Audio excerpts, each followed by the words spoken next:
Hi, this is Gayle from BERNINA of Naperville, and welcome to our June session of BERNINA Software Building Blocks. Now, this is our 2025 edition, and this month we are taking a little break from stitching to kind of deep dive into the mysteries of the different file extensions and what they mean for your embroidery machines. Now, I'm not going to do that. Debbie Lashbrook is going to do that. So, in case you're wondering what BERNINA software building blocks are, it is a BERNINA of America produced program that is spearheaded by Debbie Lashbrook, who is BERNINA of America's software expert. And this month, her videos that live on the BERNINA Skill Hub site are going to take you through the history of embroidery and a little bit about the history of our file extensions. And then for our BERNINA of Naperville original content, I decided to just really go back to basics. So I'm going to take you through how to download a file or retrieve a file if you've ordered something online, how to get it off of a USB stick, basic design transfer stuff. But then we're also going to talk about unzipping a file and using Windows File Explorer to organize your information and your data and your files and whatever so that you can find stuff easily, right?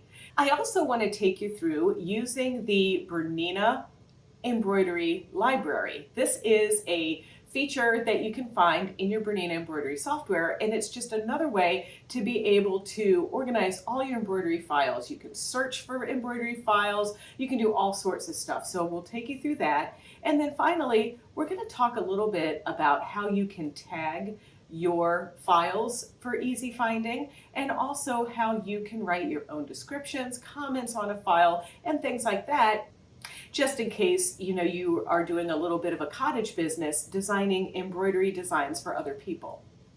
So let's get down here to the computer and take a little tour on what's going on. Start by taking a look at the content that you're going to get from us at BERNINA of Naperville. Now, this is emailed to you after the video premieres, so you will want to check your email for an email from me, Gayle Donahue, to make sure that you're getting this stuff. The first thing is the video link. In case you don't know where to find it on our YouTube channel, I include a link that'll take you straight there. I also have an informational video just to kind of help you find all of the stuff from BERNINA of America. Now, I mentioned that their content lives on the BERNINA Skill Hub, which is BERNINA of America's direct to customer learning platform. And so you'll get the information for where to go with that when you get my email as well. But if you want to watch a little video just to kind of be familiar with it, you can just click on that link or the arrow on this icon here.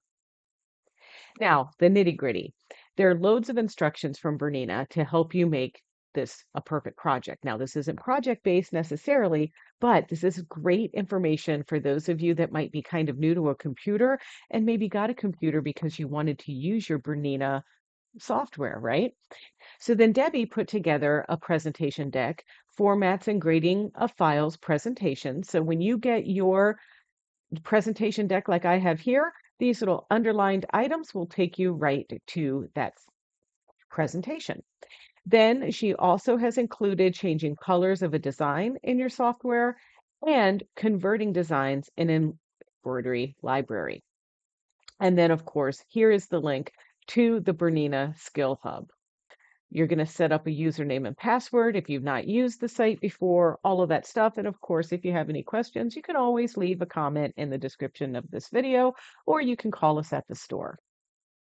Now, what Debbie's going to take you through as far as the Bernina of America production is history of machine embroidery software, types of embroidery files, what it means when they have a grade, like a grade A, a grade B, C, things like that.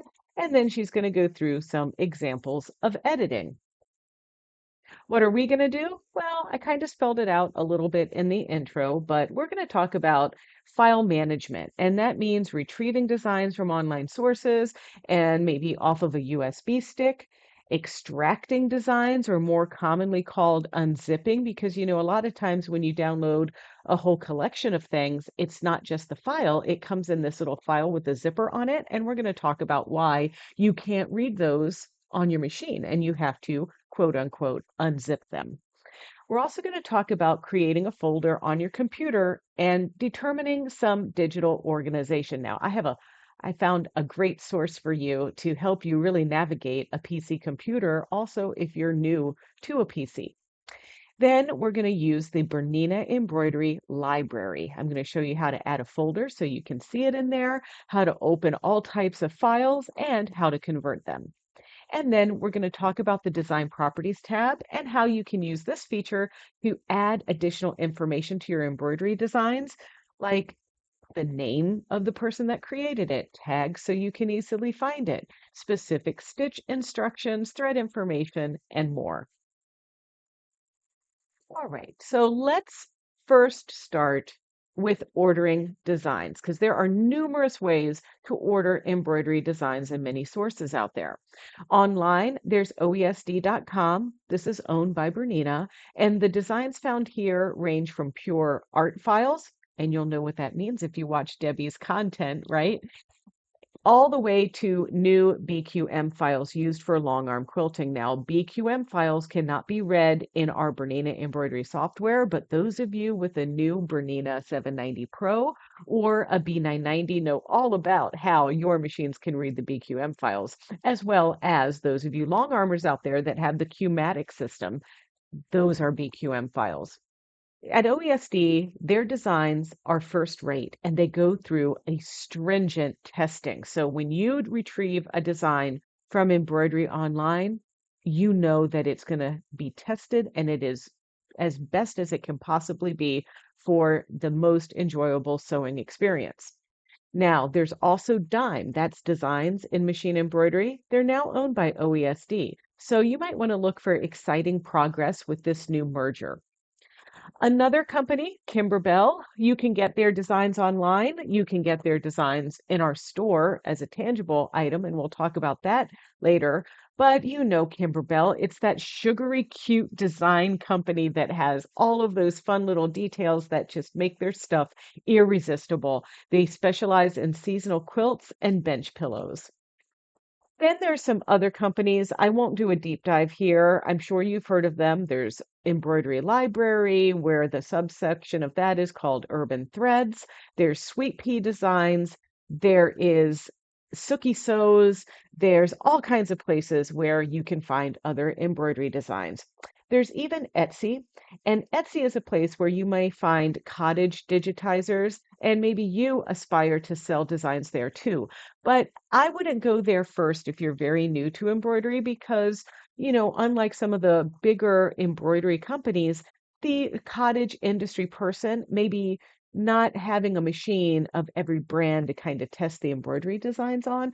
So I just think you need to be a little bit more experienced with embroidery before you go there first. Let's just use oesd.com as our example, and let me show you how you can order a design from their company. And, every company is going to be different, but let's just use this as an example. So one way that you can find OESD is to go visit BERNINAofNaperville.com and scroll to our affiliate section. And here, we are a Dreambox affiliate, we're Kimberbell, all of that good stuff. And if you click right on their logo, it'll take you right to oesd.com. Now they have a news section, they have all kinds of stuff, right? And we can search files, of course. So let's just search bulldog. I want to do an embroidery of a bulldog. And ooh, this one looks perfect, right? So I'm going to go ahead and say add to cart, or if there's something that I like and I want the entire collection, I can click here and order all of the dogs in this collection. If you want to do single, no problem. You just add your item and then you can proceed to the checkout. Make sure that you log in. And then once you're logged in, whatever you want to purchase, just go ahead and say add to cart. And then you can proceed to checkout. And then you would enter all of your information, all of that good stuff. And then OESD is going to email you a link. So now just a little side note about OESD, a really cool thing about them is they keep a folder called Your Design. So my designs here, when I click this up here in the tab, it takes me to everything I've ever purchased from them.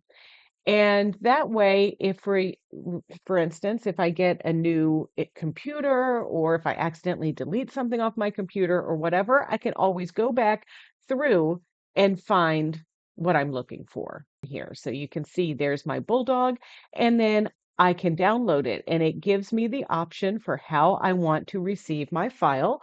I can retrieve it as a zip file. I can retrieve it as my EXP file. That's if it's going to go straight into the sewing machine. Or if I'm going to do some editing to it and things like that, I could potentially download it as an art and then edit it and everything and send it to my sewing machine. In this case, I'm going to go ahead and take the zip file and then I'm going to download it. Now, in my program, you can see here that it puts my file into a downloads folder, and this is 80188-07.zip. So now let's go to my downloads folder and retrieve this design. So once I've gone through the process of actually purchasing my design, and then the company has made me a link that I'm going to download or whatever, right?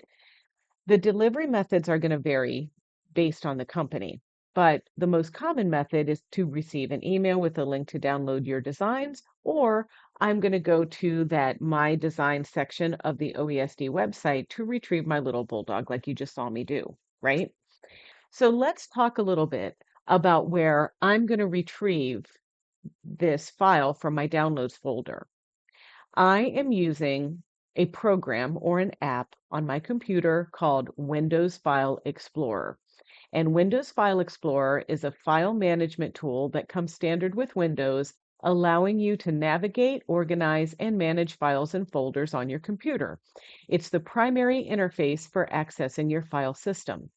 I'm including a link for you if you want to read more about using Windows File Explorer. And this is the icon, the most common icon that you're going to see on your computer. So on my computer, it's down here. So when I click on this icon, it opens up my File Explorer.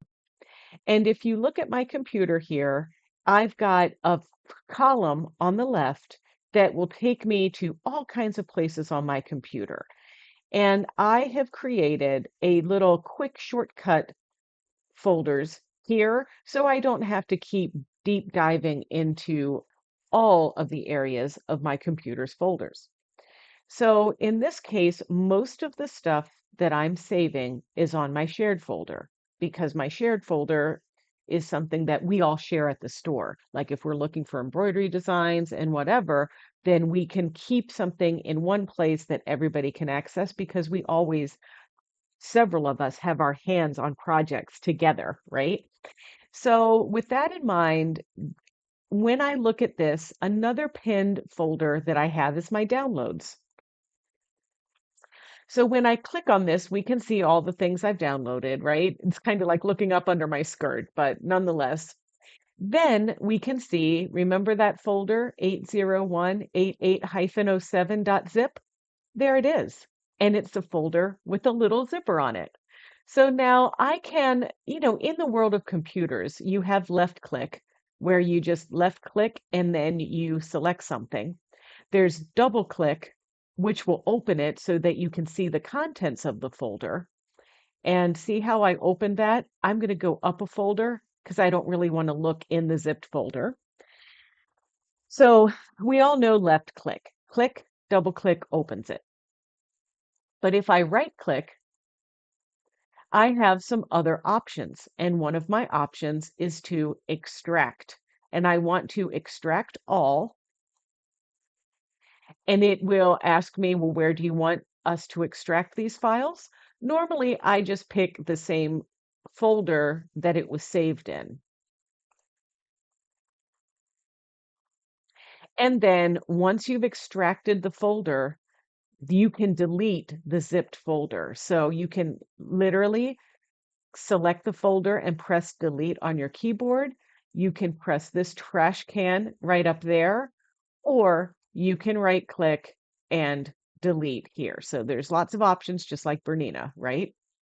So now that's gone, and now I have this folder. Now, I don't want to keep this in my downloads folder because the downloads folder isn't really a place that you store information forever. So that's why I have created a folder in my shared folders section for embroidery. So let's right click and copy, like copy, cut, and paste. So I'm going to copy. Then I'm going to go to my shared folder and let's look for our embroidery designs folder, which is right here. And now I'm going to click twice, double click, left click, and that opens up my embroidery design folder. And now I'm going to literally just paste, and my paste icon is active right there. So now I'm going to paste that, and that shows up as that 80 number just there because numbers go before letters, right? But sometimes what I want to do is that number means nothing to me in the future.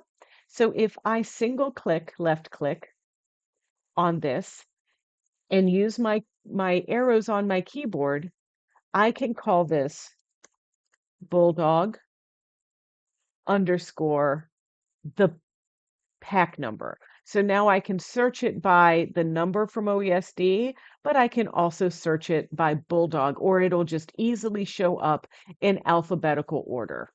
So now if I go back to that folder and scroll down, I should have bulldog and that pack number right there. And now I can open it and see the files in my folder. And by selecting the zip folder at OESD, it gave me all of the file extensions. And as Debbie showed you, when you're creating a file from an art file and you're sending it to a stick or you're sending it to a machine, it's creating that BMP, EXP, and INF file. And you can see that those guys are there as well. Do you want to become a file wizard? Well, I want to introduce you to a page called the Nerd Sidekick. Now, this gentleman he has a few videos, and I thought they were entertaining, and I thought he did a fantastic job at explaining how to use File Explorer. And I know some of you might be way beyond this and find this to be insulting and everything because you've been using a computer for a long time. But this is really, he designed these videos to teach his mom how to organize the files on her computer. So there's a 5-part series, and I really think you should check this out. And I've hyperlinked these right here in your presentation so that you can give the Nerd Sidekick a try. Now, let's talk about ordering designs that aren't online. So that would be like in store, where you buy a tangible item, a CD, a USB stick, something like that. So here are some of the options. In store, OESD, which I mentioned, owned by Bernina, la la la la la, has a program called Designs on Demand. And Designs on Demand instantly allows us to download thousands of embroidery and quilting designs for you. And so you would just basically tell us what you want, whether you've perused them online or whatever, and then we make a USB stick for you while you wait, or we have those designs emailed to you and put on your My Design section of the OESD website when you have an account made for them, right? That one is so awesome. It's really, really cool, but it's hard to explain sometimes. So I'm telling you that we have that feature in store, but also want you to know that wherever you may live, you might have a Bernina affiliate in your area that's also doing this as well. Now, of course, Pickle Pie, Sookie Sows, and more have designs available that are on CD, USB sticks, and sometimes, like with pickle pie designs, you're actually buying a card with an activation code, and you go to their website, download the design, and then use that code to retrieve the design. Kind of like you're doing with Bernina building blocks on the Bernina Skill Hub from Bernina, right? And then finally, Kimberbell, they sell books that have the instructions, and then in the back of the book, there's a CD. You might find like little DVD cases that include a USB stick and things like that. So these are all the other ways that you might retrieve a design. So now in this case, let's use an example of pulling a design off of a USB stick. Okay, so I'm going to go back down here to my Microsoft File Explorer. And now I'm going to find my USB stick that I inserted into my machine. And I've got all kinds. Sometimes I'll put something in and it's a total mystery to me what's on it, right? And for that reason, I want you to always think of USB sticks as temporary data transfer. Like, don't try to keep a whole bunch of USB sticks that are precious and whatever. You should have a system where you are saving designs on your computer. And that way, they're always in the same spot. Then for each time you get a new collection, it can have its own folder, and then you will know where you're saving stuff and those kinds of things, right? So my USB stick, now USB sticks, when you put them in, they are an external data item, right? So down here on the left side of my screen are all of the things that are plugged into my PC. I've currently got my iPhone charging on my computer. I've got my hard drive of my computer right here. That's the C drive. And then I have a USB stick plugged in, and it happens to be the Kimberbell Gingerbread Christmas USB stick. And then if you have networks and whatever, we're not going to talk about that today, but I'm going to click on my USB stick, and then the contents of the USB stick can be viewed over here in the area, the larger area here. So this was my dealer stick for this Kimberbell event. And so I've got bonus designs here. I've got the embroidery files there. I've got all kinds of stuff. So if I double click on this folder, which is the embroidery designs, these are all of the different file extensions for this gingerbread Christmas. So I want to go ahead and keep those organized like this. So what I'm going to do is go up a folder so that I can see this piece here. And I'm going to right click on this and copy it. Then I'm going to go back to my shared folder where my embroidery designs are saved right here. And I'm going to double click. And now I'm going to paste just like I pasted that item before. And now I'm going to find it. It was KDEV something. And I actually like to name it something a little bit friendlier that I will remember what it is, years later when I go back to this folder.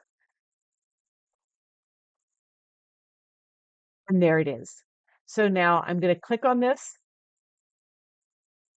and I'm going to call it Kimberbell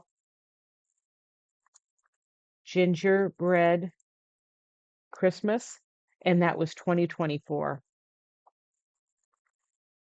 And so that's just going to make that a little bit easier for me. So now this is saved onto my computer. I don't need my USB stick. I could even delete the stuff off the USB stick if I don't want anything else from it. I could take all of the contents of this and archive it somehow. But just so you know, that is how you could do it. So another thing I like to do now is take my instructions and my PowerPoint presentation, I'm holding down Control so I can select multiple things at a time. And now I'm going to take this, and now I'm going to copy this. I'm going to go back to that folder on my shared drive. And remember, it was in my embroidery designs. And now I'm going to look for Kimberbell because I changed the name.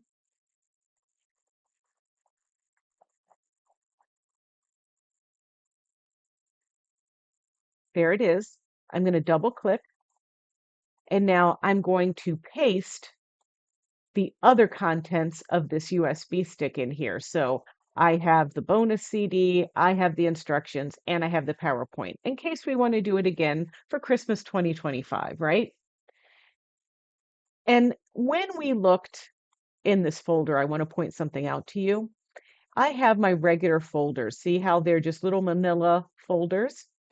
But as I scroll down, you're going to see that there's a whole new amount of zipped folders. And there's a lot. And I do want to comment, yes, yes, yes. I told you to delete the zipped folders once you've extracted them. Ha ha ha.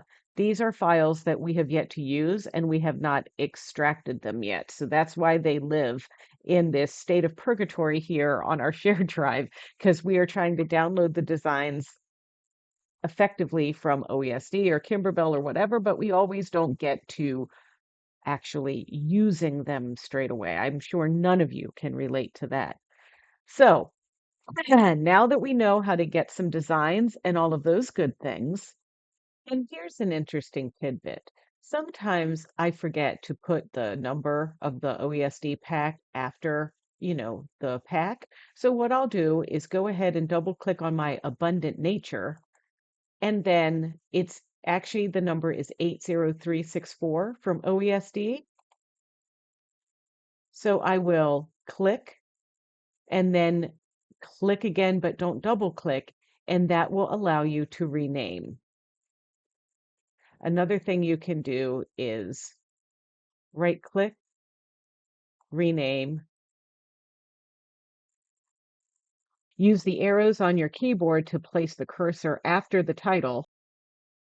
Now, this is more searchable because I'm a horrible speller. So sometimes I might search for something because I know the name of the pack, but I'll spell it wrong or I've spelled it wrong in my list. So it's just a double easy way to be able to find something. Let's talk about Bernina Embroidery Library because this is going to be your best friend when you're looking at some of these things. It lives on the very top of the window of your software here with the double folders like this. An embroidery library is a place where you can view and manage all of the embroidery designs on your computer or that you have access to. It's efficient, it recognizes all design file formats, and it's easy to search, sort, and browse all of the embroidery designs in your system. So it has some shining features, okay? It's once, like I mentioned, you can find designs anywhere on your local hard drive or external devices such as USB or zip drive. You can search for designs by various means, including known design information, create an organizing structure for easy categorization, and you can batch convert designs. And this is really for some of you, if you're switching brands, this might be very helpful for you if you've started off with a SEW format and now you want to convert them to EXP. But it's also helpful if you do have aspirations to design embroidery designs and then offer them for sale or give to your friend or whatever, you can batch save them as different file extensions. It also allows you to print selected designs or send them to the embroidery for stitch out. And it's really, really very helpful. So you can see a little screen cap here of this where, this is where you can manage the designs on your toolbar. These are quick little things with drop-down menus where, you can decide, do you want it to search by name, size, that kind of thing. You can sort by file type and all kinds of stuff. And you can even decide that you only want to view certain kinds of files, like you only want to see the art files or you only want to see the EXP files. It's visual, so we can easily see the directories there. And we can view the name, we can rename, we can see the properties of the design. There's all kinds of fun stuff there. So here's my live and in up and at 'em embroidery software, and this is our icon for Embroidery Library. Now it's open to the last file that I had accessed when I was using Embroidery Library, but it's so visual. I absolutely love it. And let's just go and have a look at some different things here so we're more familiar with them. We have new, open, open history, cut, copy, and paste. Okay. We have a way to sort. We can do our details pane. And just so you know, we have all of those familiar icons up here, the home, the artwork canvas, embroidery canvas, and then to get out of embroidery library, you simply select embroidery canvas, for instance, and then you'll get back to where you started before you opened embroidery library. But there's other ways to use this too. So let's talk about this layout screen and let me show you what these things are. So if we hit this drop-down menu, if we select the navigation pane, this is where we can see the directory tree right here. So that's an important one to make sure it's selected under your navigation. Another one that I might recommend is your details pane. And that shows up here. But if we click a design, it shows us the details about the design. And that could be helpful because then you're not having to like hover over the design or whatever to see those things. It shows up right there. And then if I select another one, then that information shows up in the details pane. Another option here is the preview pane. And so the preview pane, it is a little bit less information, but it's showing you name, size, and things like that. So let's look at the difference there. So details pane is far more information. We get the date it was created, the date it was modified, we get all of the information, but maybe you don't want to look at all of that. So then you go to the preview pane and it's an abbreviated version of that information. So that's just, what's going on there. The next one is keyboard design collections. And keyboard design collections, I'm not going to really have any showing up right now because I don't have too many of those. So I'm just going to deselect that one.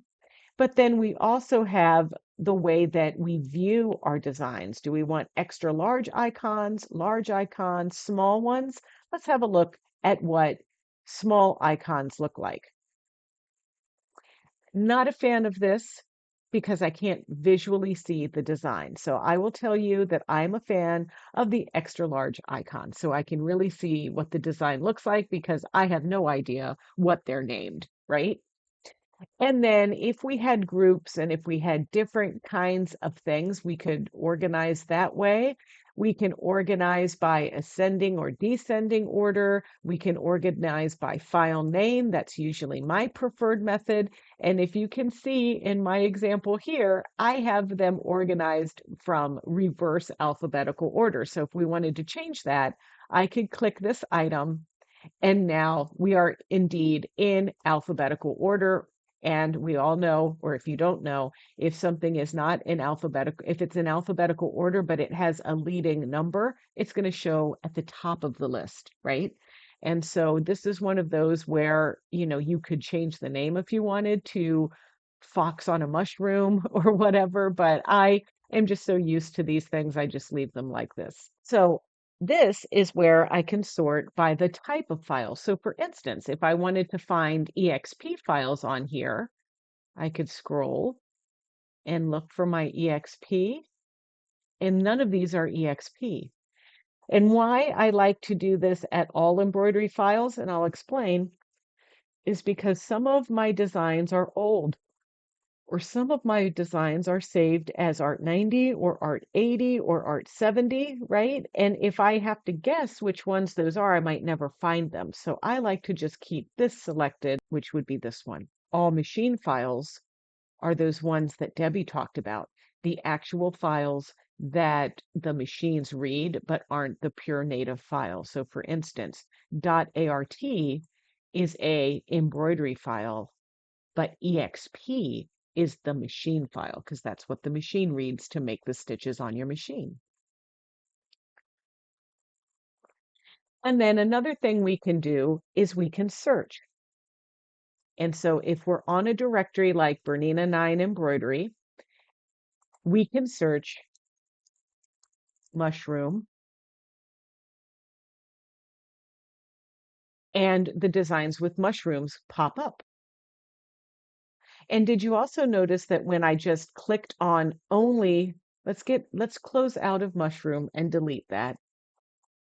And if I click on the Bernina embroidery thing, look, not only does whatever is just like in this folder show up, but every design in every folder shows up. So I don't have to go clicking on each one of these to find something. I can legit just go to this folder and it will search every file in that folder. So now this is easy because our public embroidery folder by default is loaded into our embroidery designs, right? But what happens when we need to see an embroidery design that we don't know where it is or whatever? That's where we have our manage designs. So if we look down here at the bottom left, we can find embroidery. Okay, so when you want to add a folder, you can pretty much add any folder that's on your computer, right? So you're going to go to add a folder, and this is going to add it to the embroidery library right here. So for instance, if I go to my class folder that is under my shared folder, I have all kinds of things that I've taught for classes that actually have designs in them. So let's take, for instance, our backstitching class. So I'm going to go ahead and select this folder and add it to the library. And you can see it shows up right there. So I'm going to go ahead and click. And then you can see that that is the file we created for the backstitching class. So it's just a great way that it's going to filter out anything that's not an embroidery file because I have lesson plans and everything in here. But as I look here, some others that I added my advanced cross stitch. And then when we look in here, we're going to be able to see, my Queen Elizabeth or whatever I created for that class is going to be in here. And sometimes, as you can see, it says working on it. It's just going to take a little bit sometimes for it to open, especially if the files are really big or if there's a lot of information in there. And in my case, I just have a lot of embroidery designs.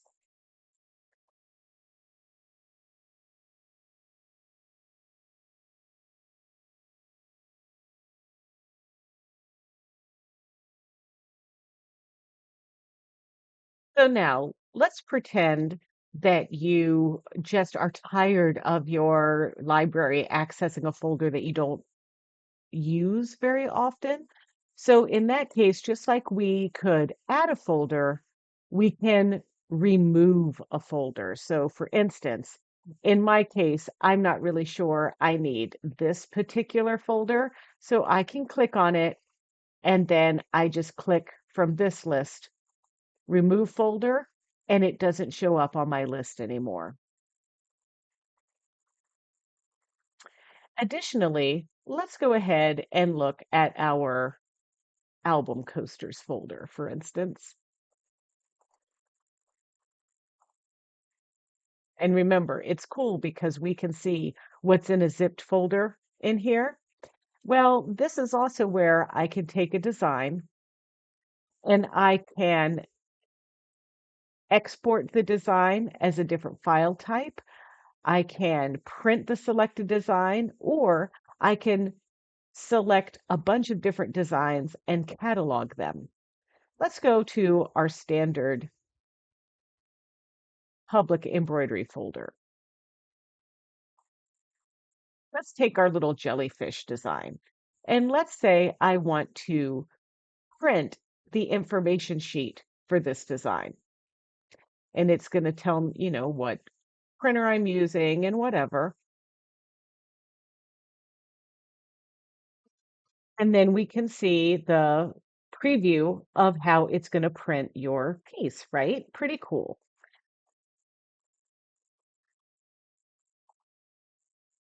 When we go back to our embroidery library, another thing that we can do here is we can select our design and we can actually print this to a catalog. So let's say I really like all of these cute little guys here. So I'm going to select, hold down Control while I select all of these little sea creatures. This looks like it would be a super cute project of something to make, right? So now I'm going to go to Print Selected to a Catalog. I want the scale to be at 100%. I want my catalog format to be thumbnails and summary. And now let's print and let's preview. And now it gives me the stitch count. It gives me the size. It gives me the date it was put into the library and what kind of file extension it is and the name of the file. And then that way I can print this and put it into like a projects folder to remind me that, hey, I want to do something with these one day.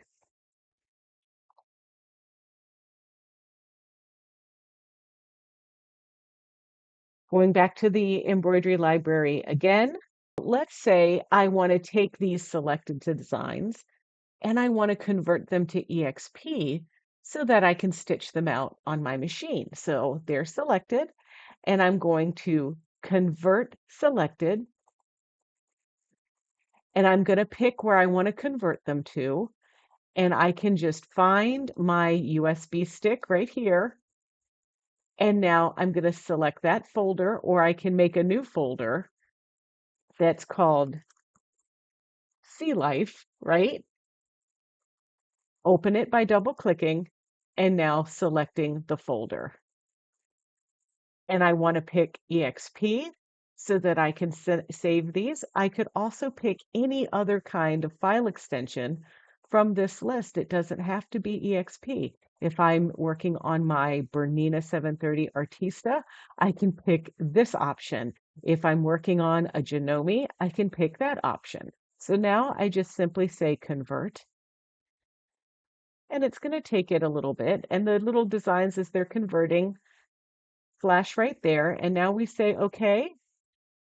And now guess what? I can look at my USB stick and I double click on Sea Life and there are my designs. Super easy. Finally, a really cool thing that I want to show you is that you can open files like if we take my little Sea Life designs that I've chosen here, and we can open the selected designs as new designs. Why is this important? That's because let's say I wanted to open a set of designs, but I wanted to resize everything to fit in a different hoop, or I wanted to just alter them in some way. By opening the selected designs as a new item, which is this item here, new from selected, it's bringing them in with just a generic file name that I'm going to save as, so I'm not messing with the original file. So see how it gave it a new name like design 19 here? That's because I opened it as a new design. So now when I adjust that, and let's say I'm going to ungroup this, and I want to just make the fish orange instead of blue, now I'm not altering that design that came in. I'm adding my own spin on it, and then I can save it as something else. But it saves me from myself for altering a design loaded on my computer and saving it permanently when I didn't want to. Going back to our embroidery library, we also have the option to simply open selected. Now, when you open selected, you are opening the master file. So if you alter it or change it in some way, you better save as just to make sure that you don't overwrite the original design.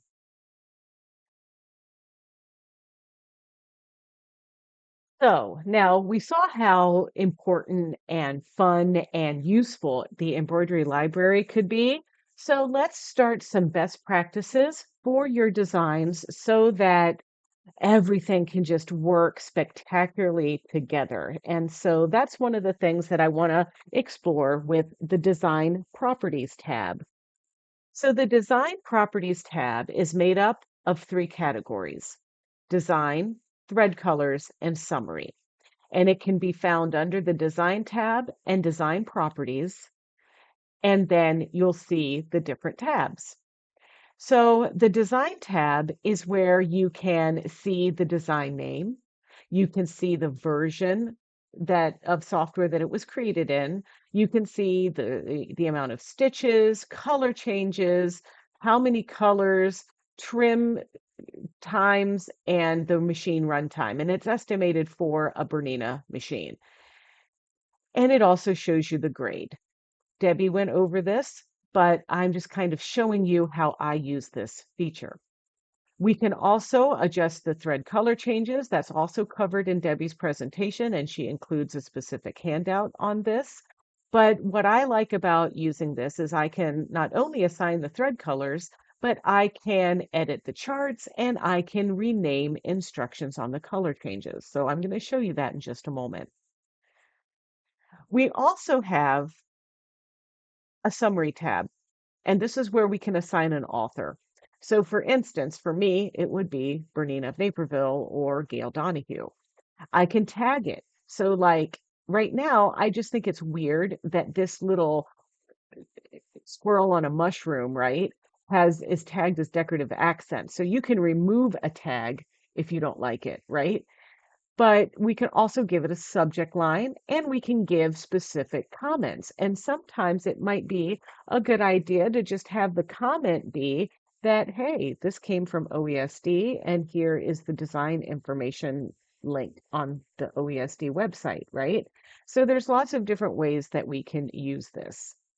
Once you get that information in there, it's going to show up on your printed information like you saw me print for some of the designs that are already in there. So let's go over to the software and see how easy this is to use. So let's pick something that I added in our design, and I'm going to pick my back stitching design, which is this. So I'm going to go ahead, click this, and I'm going to open selected. So here it is. I'm happy with it. This was digitized really nicely and I love it. So now I'm going to open up my Design Properties tab and I'm going to start with the design and just look at what I've called it. I called it Mandela_E. Now, if I want to change the name, I'm just going to have to save it with a different name, or I can go into the folder where it lives, right click and rename it. Like you saw the Nerd Assistant, or how we were doing that when I showed you how to use Windows File Explorer. But this is giving us what version of the software this was created in, the stitch count, the thread changes, roughly how long it's going to take it to stitch out, all those things I showed you before. Now, if I go to thread colors, I can also assign that color a different color if I want. Now, in this case, I don't really care what color is assigned to this, right? Because I would imagine people will want to embroider this in any kind of color. It's one color. So now, just so you know, if you wanted to have it only be one color, this is not the place that you do this. This is where you would go ahead and close out, and you would go down here to remove unused colors. So that's going to clean that up a little bit. Now let's go back to Design Properties and to our thread color. And now see how that's color number 1. And let's say I just, am recommending that somebody stitch this out in red, like red work. I'd pick a red and then I would assign the color. Now, another thing that I could do here is I could write something else in this description. So if I double click on this, I could say, I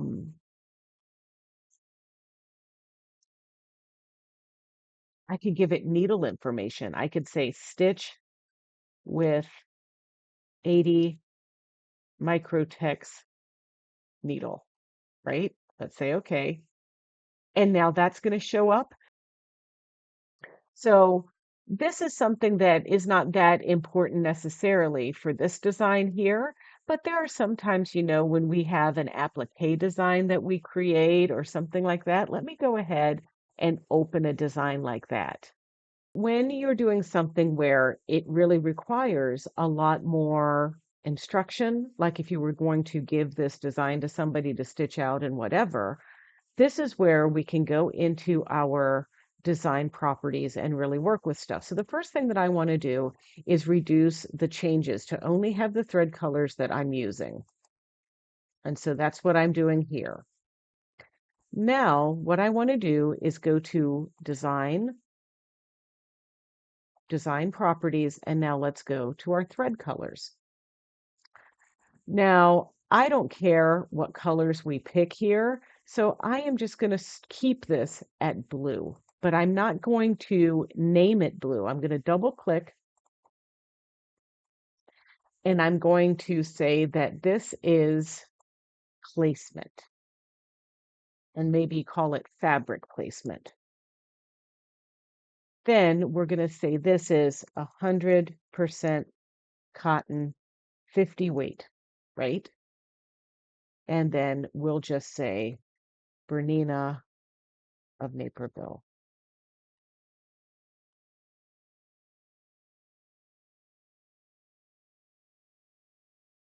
Then this one we double click on is going to be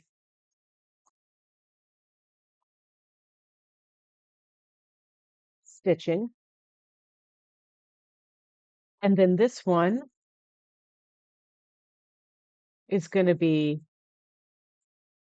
cutting line, but we're still going to need to stitch this. We need to stitch something to cut, right? Or whatever. You don't need to know how I made this or whatever, but we're going to say that this is still 100%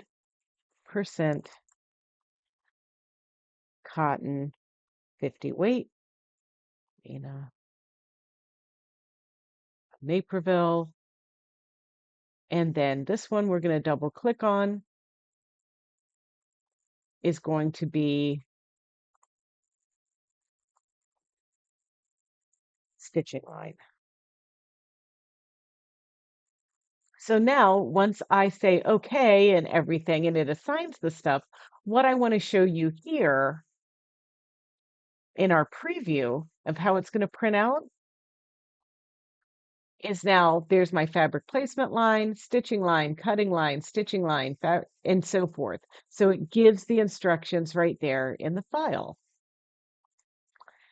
Now, if I need to make any edits or anything like that, no problem. We just go to Design Properties, go to our thread color summary, and I forgot that this one was really supposed to be a cutting line, so we can just say cutting line, no problem. Okay, right?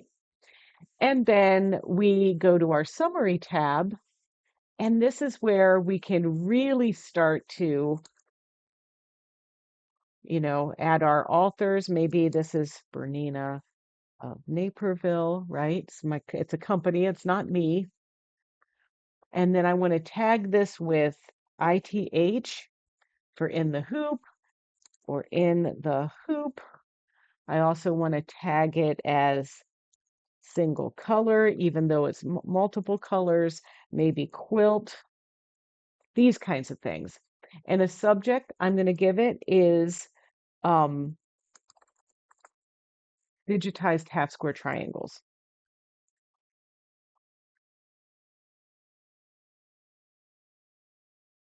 And I might want to comment that this is to be stitched with ultra clean and tear stabilizer, half square triangle fabric, right sides together, floated in the hoop.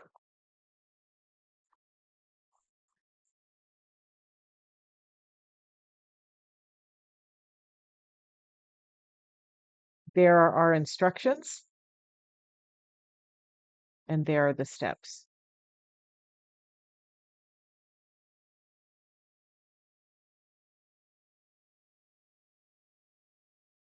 Okay, did you find this information helpful? I hope that, if anything, there was just 1 ounce or 2 ounces or 3 ounces of information that will really help making your embroidery hobby, career, aspirations a lot easier. So don't forget to join us next time on the 15th of August when we're going to talk about digitizing for quilters. Whether it's using the digitizing software to create your edge-to-edge designs for your quilt, or it might be going into artwork canvas in order to actually design your quilt blocks and quilts. So I hope you'll join us. So that's going to be August 15th. But in the meantime, please check out our Bernina of Naperville YouTube channel. It's easy. It's youtube.com/Bernina of Naperville, and there you can like, comment, and subscribe. Happy digitizing!